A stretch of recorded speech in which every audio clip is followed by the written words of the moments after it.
Praise the lord. మీ అందరికీ దేవుని నామమున వందనాలు. అందరూ బాగున్నారా? ఉదయకాల సమయంలో దేవుడు స్పష్టంగా నీతో మాట్లాడుతున్న మాట, నిత్యమైన కృపతో నీకు వాత్సల్యము చూపుదును అనే మాట దేవుడు చెప్పడం ప్రారంభిస్తూ ఉన్నాడు. యెషయా గ్రంథం 54వ అధ్యాయం 8వ వచనంలో మనం చూడగలం. అయితే ఈ ఉదయకాల సమయంలో దేవుడు మాట్లాడుతున్నాడు, వాత్సల్యము చూపించే దేవుడు, కృపచేత వాత్సల్యము చూపించే దేవుడు. ఆయన కృప లేకపోతే ఏ నరుడు బ్రతకలేడండి. ఆయన కృప ఉంది గనక, ఆయన మన మీద కృప చూపిస్తున్నాడు గనక మనం బ్రతకగలుగుతున్నాం, సమస్తము అనుభవించగలుగుతా ఉన్నాం. ఆయన కృప చూపించే దేవుడు గనక ఆయనకు లోబడి బ్రతకడం చాలా ప్రాధాన్యం.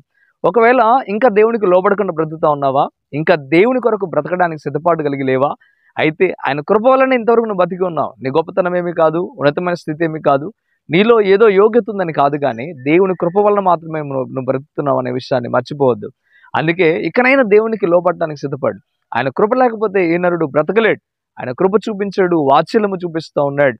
నిజంగా ఇంకా మనం ప్రభుకి లోబడకపోతే ఏం ప్రయోజనం? నిష్ప్రయోజనం అవుతుంది.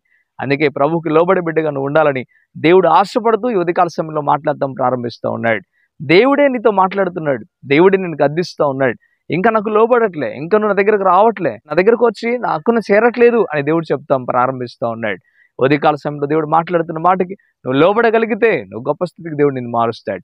నీ జీవితం ఎందుకు అంత దుర్భరంగా మారిపోతా ఉంది, ఎందుకు అంత హీనమైన పరిస్థితికి మారిపోతా ఉంది అంటే దేవునికి లోబడకపోవటమే.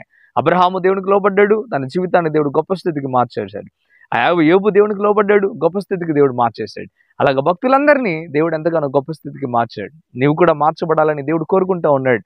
అందుకే ఉదయకాల సమయంలో నీతో మాట్లాడటం ప్రారంభిస్తూ ఉన్నాడు. ఇకనైనా దేవుని కృపకు లొంగి ఆయన సన్నిధిలో నువ్వు బలముగా ఉండాలని దేవుడు ఆశిస్తున్నాడు గనుక నువ్వు మారు మనసు పొందుదు గాక. ఆమేన్. మంచిది, ప్రార్థన చేద్దాం. పరిశుద్ధుల వందనాలు ప్రభువా, ఉదయకాల సమయంలో స్పష్టంగా మీరు మాట్లాడటం ప్రారంభిస్తూ ఉన్నారు. ఈ మాటలను బట్టి నీ బిడ్డ జీవితాల్లో గొప్ప మార్పుకు తీసుకుని రమ్మని, బలపరిచి స్థిరపరచమని, మేలుతో నింపమని, కృప చూపించమని ప్రభువా, ఈ వాగ్దానాన్ని నెరవేర్పు కలుగుచమని యేసు నామమున అడుగుతున్నాం తండ్రి. ఆమేన్. ఆమేన్.